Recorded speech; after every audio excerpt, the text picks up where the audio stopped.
we know how the story ends. Diana, Princess of Wales, has died in a car accident in Paris. The world has lost Princess Diana at age 36. The body of a princess so loved by her people. Shared by many that the paparazzi bore some responsibility for her death. But how did it begin? Who was Diana before the paparazzi? Before the palace? Before the prince? She may have become the people's princess, but Diana was born into the aristocracy. That's the irony. We'd called her fresh and innocent and a flower and a fairy tale, almost like she was scooped up from rags into riches. No, Diana came from one of the most powerful landed families in the country. The Spencer family contained a wide variety of dynamic, charismatic historical figures, who both were products of their ages, but also architects of their fortunes. We don't think of Diana as someone who studied history, but I think she was aware of a heritage to live up to, and perhaps something to reclaim. What made Diana, Diana? It is a story that stretches back to her childhood and far beyond. This is how a family made a princess.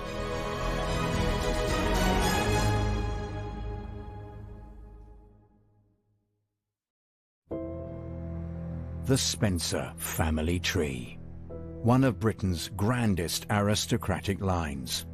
Lords, ladies, dukes and duchesses, troublesome sons, scandalous daughters, renegades and rule breakers.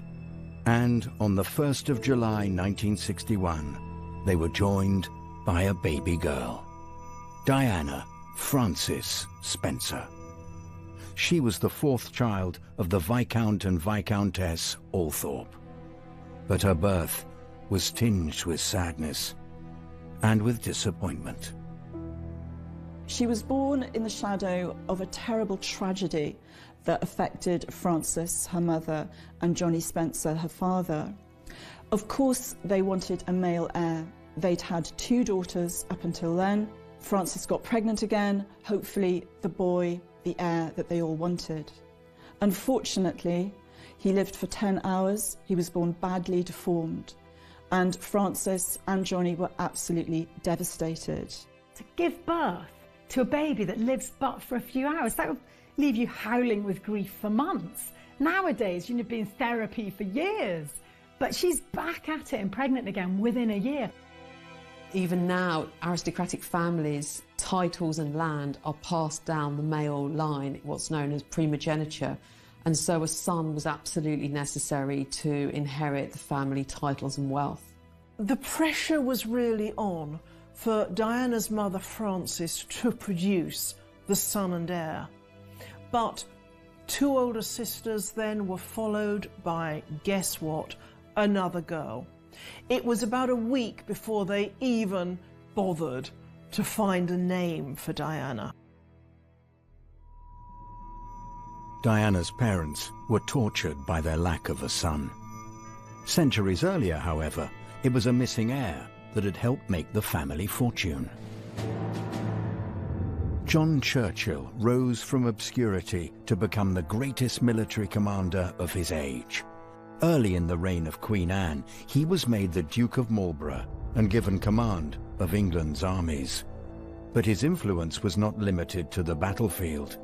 Churchill led the coalition dominating Parliament, and his wife Sarah was the new Queen's closest advisor. Together, the Churchills were the most powerful couple in England. They were greater than the sum of their parts, really, these two. While Sarah was literally the mistress of the bedchamber, able to get right up close and personal with Anne. John, meanwhile, he's a supremely able military man. John was urbane and calm, persuasive and easygoing, whereas Sarah was fiery and argumentative and robust in character and couldn't bear to be thwarted or contradicted. And had they been the same in temperament, I don't think their relationship would have worked anywhere near as well as it did. At the beginning of Anne's reign, Europe was in turmoil. The French king Louis XIV had plans to dominate the continent. Opposing him was a grand alliance of the English, the Austrians, and the Dutch. Put in command of their joint forces was the new Duke of Marlborough, John Churchill. This was very controversial, as he had no experience of leading large numbers of troops in combat, and it was seen that he was being appointed because he was Queen Anne's favourite. But he soon put all fears to rest. This was particularly because of his skillful management of the Grand Alliance, where he worked with Dutch politicians and Dutch generals to forge a coherent army out of a potentially unwieldy force. His natural feel for the ground, his ability to see on the other side of the hill, to see what was on the other side of the horizon, to assess the threat, to move to meet it, and then to deal with it on the day, was quite astonishing. In 1704, the French armies threatened Vienna. If the city fell, Austria would be forced out of the Grand Alliance. Europe would be Louis XIV's for the taking. Churchill marched his troops south from the Low Countries. The battle was met in Germany at the village of Blenheim. There, Churchill and his allies won an astonishing victory. The victory at Blenheim in August 1704 was the first occasion for some hundreds of years that an English general had beaten the French outright in battle. Unwounded prisoners, men giving up, that's a sign of defeat. And Marlborough took 13,000 unwounded French prisoners at Blenheim. It was a catastrophic defeat for Louis XIV. The balance of power in Europe tipped in England's favour.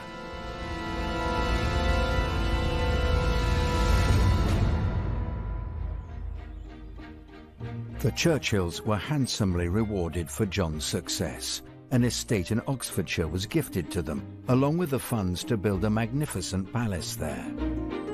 The gift of Blenheim Palace, in a way, is a sign both of their political and social significance, but also, of course, it consolidated their position economically in terms of massive wealth. The house is a gigantic showpiece. Some of the people who had to live in it, Sarah included, actually complained of that it wasn't really ever a home. It was a monument to John Churchill's, to Marlborough's victory.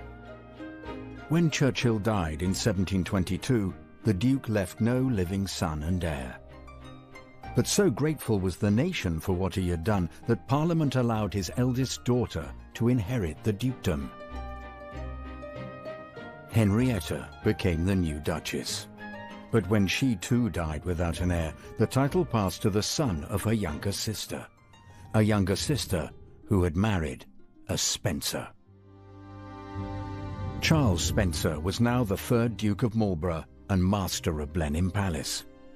His became the senior branch of the family, and was later known as the Spencer Churchills. British wartime Prime Minister Winston Churchill was his direct descendant. But while Charles Spencer inherited the Churchills' title, he did not get his hands on their money. The fierce old Duchess, Sarah Churchill, disliked her grandson and cut him out of her will. When she died, her vast wealth passed not to Charles, but to his younger brother. In 1765, the son of that younger brother was made the first Earl Spencer. And this man, John Spencer, was Princess Diana's great-great-great-great-grandfather. A missing heir had made the family wealthier than ever before, and every generation of Spencers afterwards would remember the need for a son. The pressure on young couples like Diana's parents was immense. Relief for Johnny and Frances finally came in 1964. But the birth of Charles, the longed-for heir, could not mend the unhappiness of their marriage. Diana and her new little brother would enjoy a childhood of privilege unimaginable to most. But it would not always be a happy one.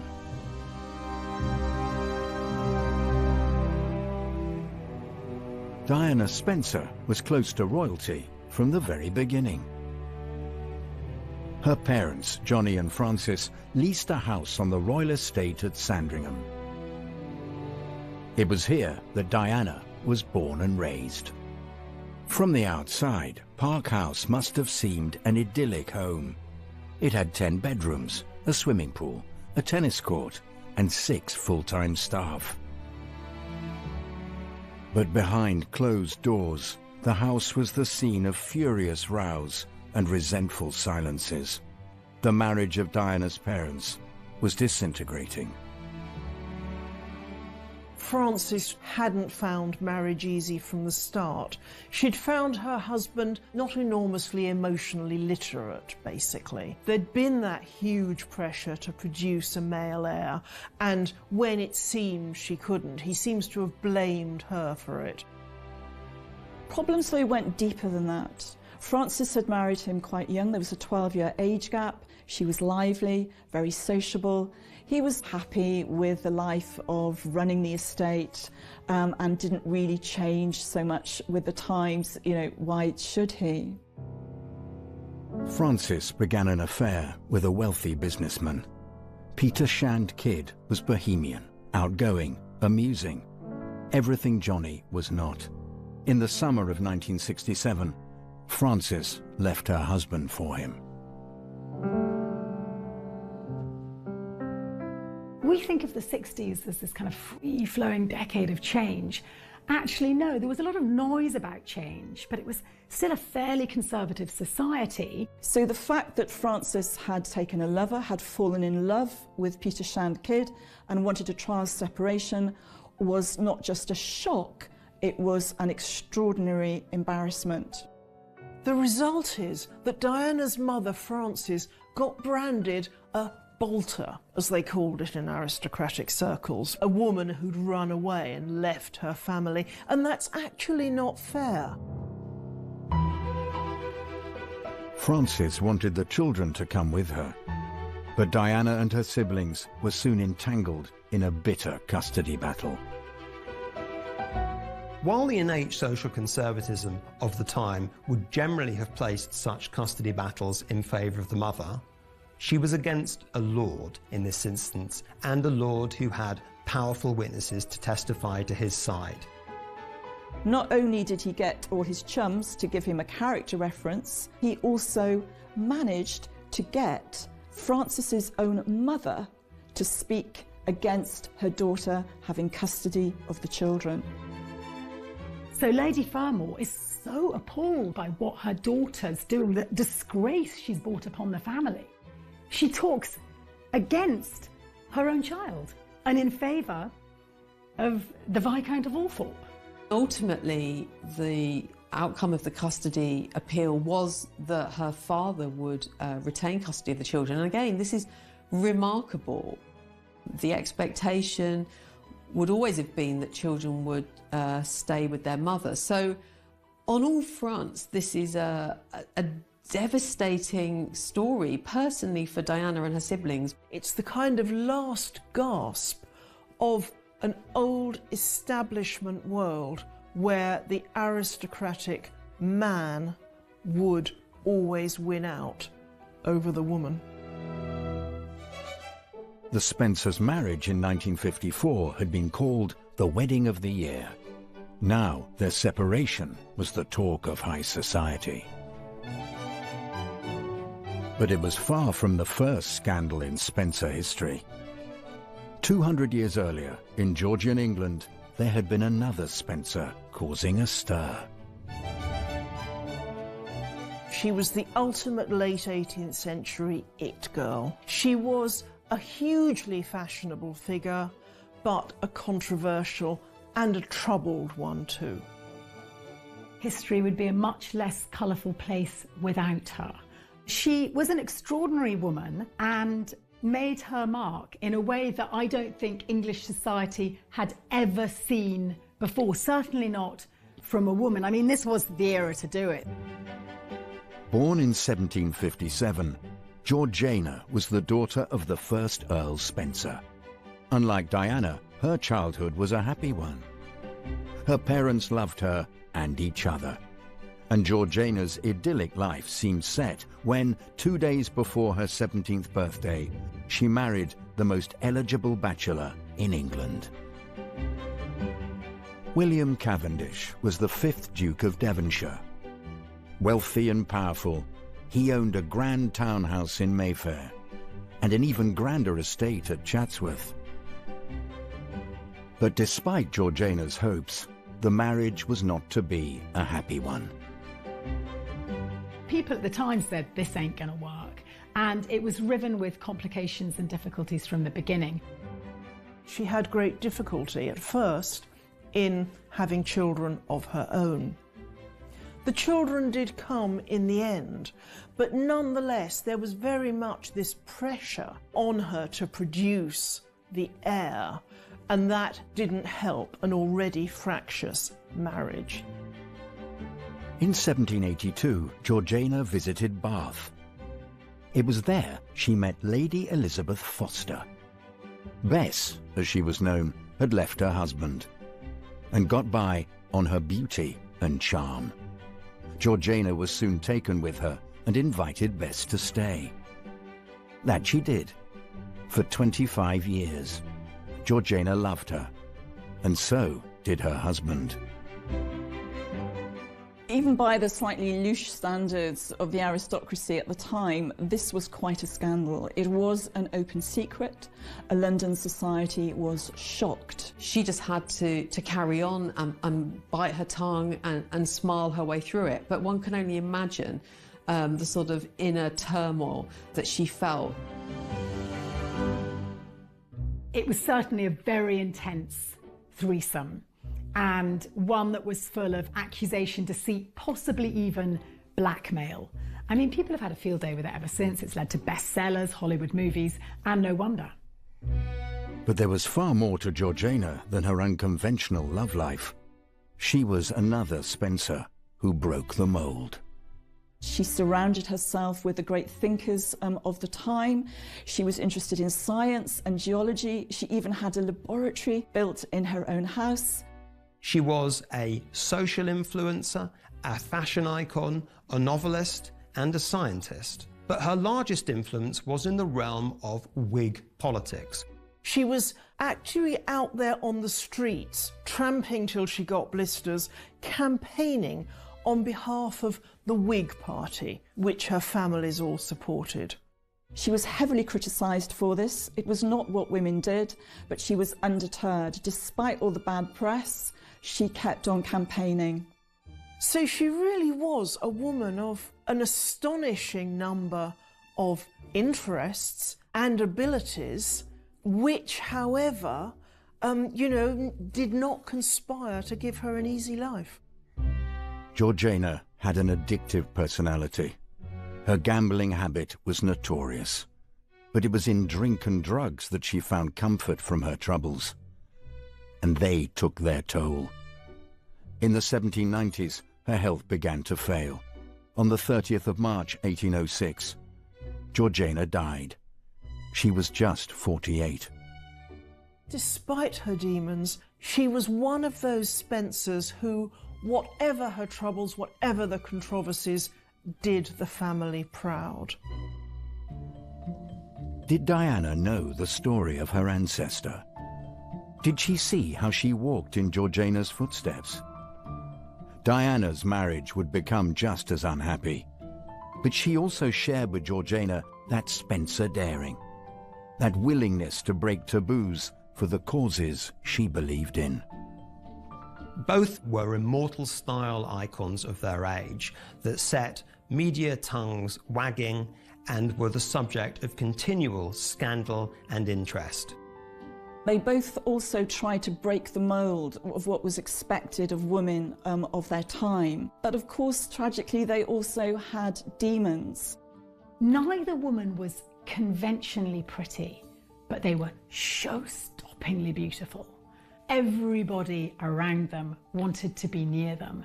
There was something about them, and it was that they didn't seem to be aware of it. After the death of Georgiana, the Duke of Devonshire married her friend, his lover, Bess Foster. It was a match despised by Georgiana's children. More than 150 years later, the modern Spencer children would also be left unhappy by their father's choice of new wife. In 1973, Diana's father began a relationship with Raine Legg. She was the daughter of Barbara Cartland, the romance novelist whose books the young Diana loved. But there was not the same affection for Raine. With her mother and father remarrying, the young Diana was shuttled between two distant households. The divorce had traumatized her. She had every toy a child could wish for, but it was love she craved. Diana was always plagued with insecurities, lack of self-worth. Why didn't they love me enough? Wasn't I lovable enough for them to stay? This then became the story really of her childhood, and that sense of rejection was something that no doubt stayed with her in the years that followed. The traumas of Diana's childhood may have scarred her, but they also taught her compassion. It was a quality that would stay with Diana all her life, and one day lead her to fall in love with a prince.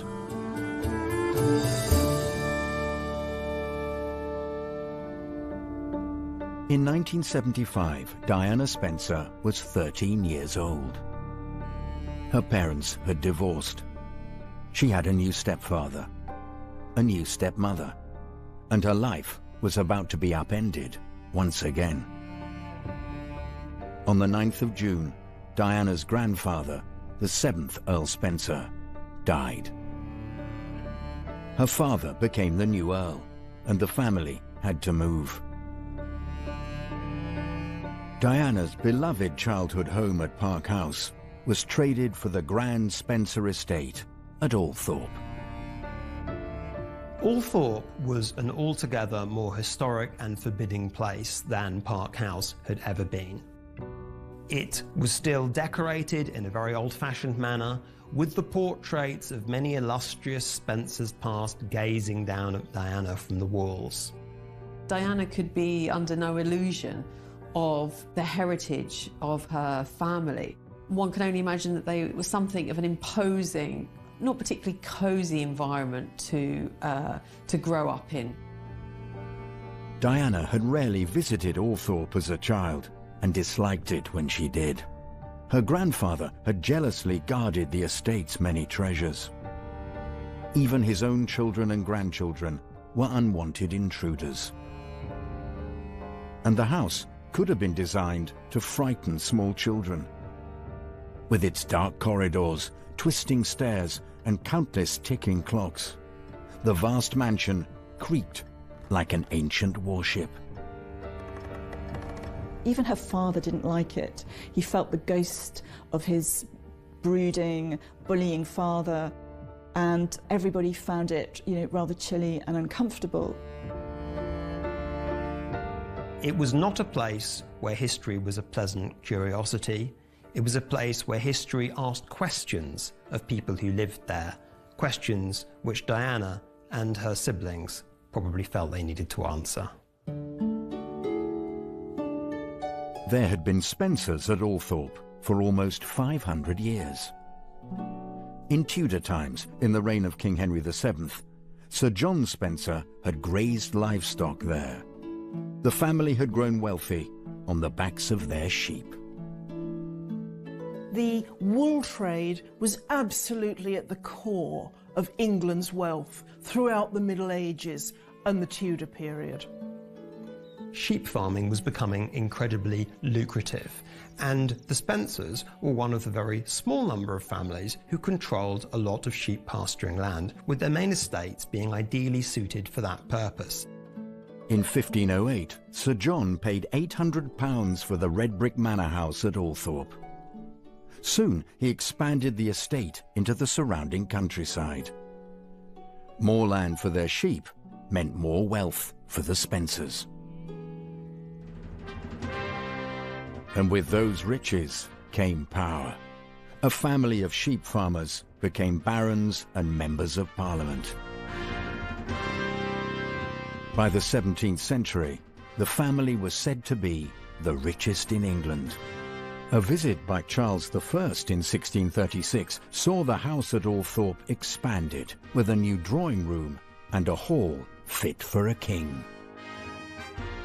But the Spencers' wealth and privileged position at the heart of the English establishment was soon under threat. The country was sliding towards civil war. And the young lord of Althorpe, Henry Spencer, would have to choose a side. By 1642, the country's split. They're taking sides. It's a great polarisation between the Cavaliers and the Roundheads, as they will later be known.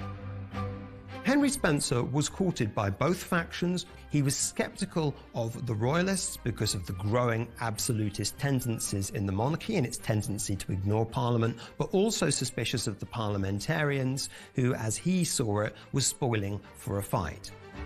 But the age of the Civil War was not a time for mild, moderate, peaceful men. And unfortunately, he had to choose. When it came to it, the idea of actually taking up arms against the king was simply too much. For him, it was a matter of honour. In August 1642, King Charles raised the royal standard at Nottingham. Henry Spencer answered the call. He would pay the price for his loyalty. His home, Althorpe, was quickly occupied by parliamentary troops from Northampton. And far worse was to come in the fighting ahead. At the Battle of Edge Hill, the young Lord Spencer joined the cavalry charge that swept through the parliamentary forces. As a reward for his bravery, the king made Spencer the Earl of Sunderland. But the young man would not enjoy his new title for long. Just 3 months later, at the Battle of Newbury, he was struck by a cannonball and killed. He was 23. Althorpe passed to his devastated wife, Dorothy. As the war raged on, it fell to this young widow to defend the family home. Neither warring faction, the Royalists or the parliamentarians, had much respect for these great houses. In fact, the first great Spencer property was Wormleighton, which was sort of on the cusp of Northamptonshire and Oxfordshire. And it is absolutely trashed, ironically, by the Royalists, because they don't want the parliamentarians to get their hands on it. And it was absolutely enormous. It made Althorpe look like a cottage, to be honest. Because Henry Spencer had backed the Royalists and then the parliamentarians came to power, things were pretty tough for Althorpe for a while. Dorothy was an incredibly astute woman. She was in a prime position to be able to preserve Althorpe because while Henry dies for the king and the Royalist cause, his uncle is a parliamentarian and backs his nephew's wife and helps protect her. Maybe we do see the canniness of the early Spencers in the fact that Althorpe didn't really suffer too much in the Civil War. Occupied for a time, parliamentary troops, but it didn't suffer the kind of devastation that some other houses did. In time, peace returned to England and to Althorpe. The Spencers began to rebuild the house and reclaim their place in high society. Dorothy leads the way on this, Henry's widow, and it costs quite a lot of money. You know, she covers over the courtyard, and there's that great big wooden staircase running down into the saloon that still 300 years on looks pretty show-stopping. I mean, this was all part of a very deliberate, self-conscious exhibition, really, of power and of status. It was about great noble families seeking to outdo each other in many ways, to have lavish houses where they would host parties that would become political and cultural hubs that people wanted to come to and be seen at. As each generation of Spencers passed through its halls, Althorpe grew and changed. In 1733, a magnificent Palladian stable block was completed.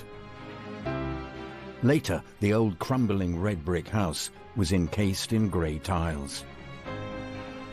There were times when Althorpe was neglected, when the Spencers were consumed by the demands of politics or by the diversions of London. But, like the family itself, the house survived. Until finally, in 1975, it passed to Diana's father. Johnny became the 8th Earl Spencer. Diana had a new title as well. She was now the Lady Diana Spencer, but it only seemed to underline what society expected of her. For Diana, like her female predecessors, it was all about marriage and then children. There were no really greater aspirations and expectations than that. But her father Johnny had, I think, broader ambitions for his daughter, and so did others. The Queen Mother, for example, had always had the view that Spencer women were potentially formidable and potentially difficult. So everyone knew that there could be something special in store for Diana. Diana was 16 when she first met Prince Charles. The heir to the throne was dating Diana's older sister, Sarah. She was just the latest in a string of girlfriends for the young prince. He was under huge pressure to marry from, on the one hand, the press, who were chasing any girl he'd even looked at. On the other, perhaps his own family. I mean, there really was a feeling that he needed to get on with it. The world is watching and writing about it.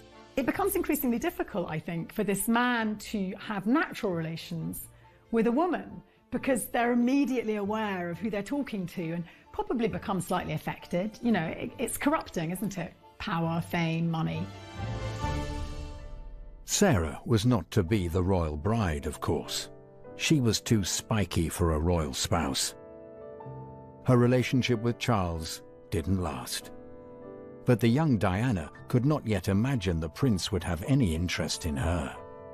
She was about to embark on a new life. In 1979, Diana turned 18.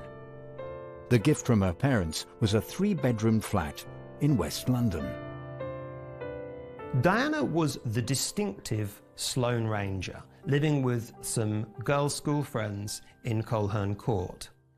She had fun, whizzed round in her mini metro, and took on a series of low-paid jobs, such as nannying, such as cleaning, and then enjoyed a lifestyle which was completely incommensurate with the kind of salaries that those jobs commanded. We often think of young people moving away from home, moving to London, rebelling a bit perhaps, discovering themselves, but that wasn't the experience Diana was ever going to have. To all appearances, it was this very, very staid, really quite old-fashioned, limited upper-class life. But the great change in Diana's life was just around the corner. For Prince Charles had not forgotten the younger Lady Spencer. A story, a tragedy, to outshine all the Spencers before her, was about to begin.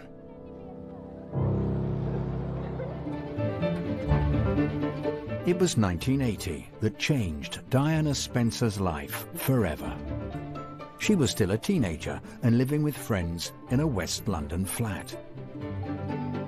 Diana worked at a nursery school on some days, as a childminder on others. She even took on cleaning jobs for her older sister and her friends. It was a carefree existence. But all that changed in the summer of 1980, when Prince Charles turned his attention to her. Things were changing for Prince Charles. He was increasingly coming under pressure to settle down, to give up his bachelor ways. And one catalyst for him starting to think seriously about settling down was the death of his uncle Mountbatten. Just after Mountbatten's death, which was a ghastly personal tragedy for Charles, this sort of surrogate father figure is blown up. And she meets him shortly after that and is able in that kind of fresh teenage way of saying, I'm really sorry about that. I think he is impressed by her candour and the way that she isn't tongue-tied around him and seems to be unaffected by his status.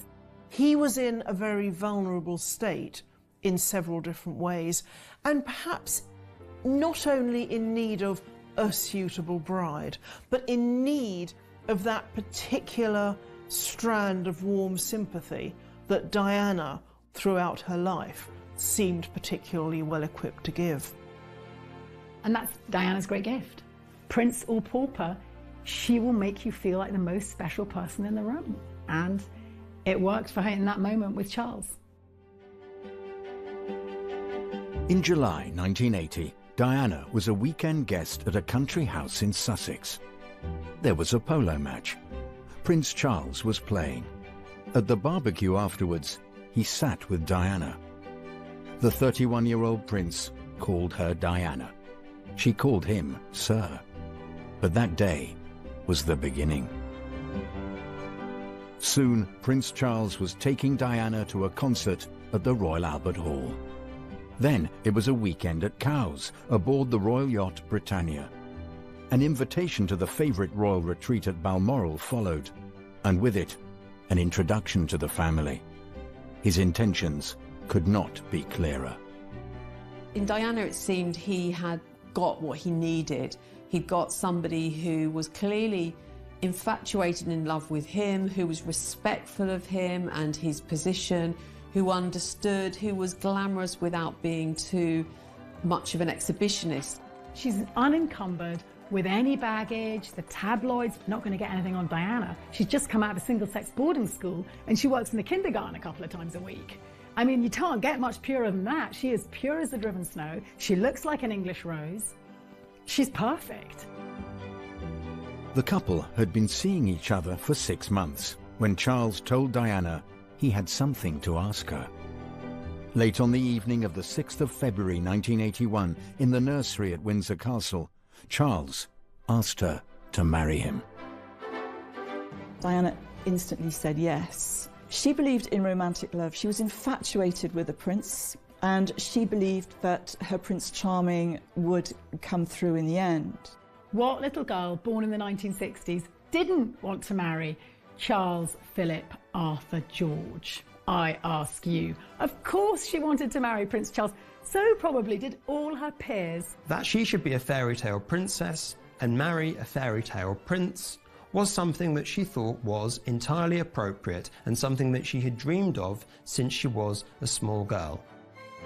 Here was Diana now ready, betrothed to the Prince of Wales, marrying into the royal family, marrying the future King of England. This was a step up for the Spencers like never before. But she was not the first Spencer to be betrothed to a prince. She was not even the first Diana. 250 years earlier, there had been another Lady Diana Spencer who was set to be a royal bride. It was the ambitious plan of Sarah, the old Duchess of Marlborough, who had dominated the court of Queen Anne. By the 1730s, her husband was dead, and her political power had waned. But there was one realm where she still ruled: her family. She was particularly attentive to her grandchildren, and in really shaping the Spencer family. She wanted to very much make her mark on the next generation, and so having been at the very sort of apex of political society and in and around the Queen, she now turned her attention to her very own family. She felt she had both a duty and a right to school them in what they did and how they should approach life and conduct themselves, and who they should marry. The young Diana Spencer was Sarah's favourite. She was courted by the richest and most eminent men in the land. But Sarah wanted more for her granddaughter. She wanted the Prince of Wales, and she was willing to pay to get him. Sarah's ambition for her grandchildren, especially those she liked, was significant. It is said that she actually offered the sum of £100,000 by way of a dowry. Now, this was a fabulous sum, even to a king. But the Queen Caroline had the measure of Sarah Jennings, and she quickly put a stop to it. That marriage came to nothing, and indeed that Prince of Wales never inherited the throne. No one could know at that time, of course, that the prince would die and not himself become king. The Spencers would have to wait. But 2 centuries later, the dream of the old Duchess of Marlborough was finally realised. On the 29th of July 1981, Diana Spencer married her prince at St Paul's Cathedral in London. She was made for this moment. By the trauma and privilege of her upbringing, by her own romantic imagination, and by her family's history. At long last, this sheep farming dynasty had become royalty. The wedding was watched by millions of people all around the globe. Those millions would go on watching Diana and every twist in her story, the disintegration of her marriage, her first steps into a new life, and her death on the streets of Paris. At Althorpe, the Spencer family's ancient home, 36 oak trees line an avenue through the grounds, one for each year of Diana's life. On an island on a lake in the heart of the estate is her final resting place. Like so many of the Spencers before her, Diana was someone whose personality, charisma and image helped define her age.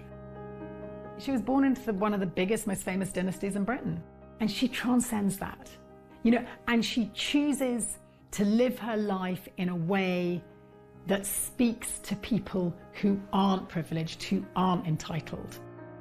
She showed the royal family a different way of being, a different way of engaging with people. She rocked the monarchy for a time. She challenged it, but I also think she changed it for the better. She was a Spencer woman through and through, characterful, strong, feisty. Yes, she had demons, but she embodies, I think, the spirit of many women that came before her.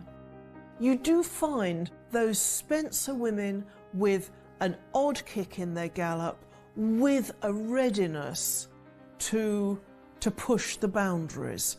And I think that somewhere along the line, as she grew up, Diana was aware of that, and that played its part in moulding her story. The grand history of the Spencer family had intimidated Diana as a child. Now, she is a part of it. And of all those stories stretching back through centuries, hers is the most famous. Diana became a princess, a mother, a campaigner, an icon. But she was always a Spencer.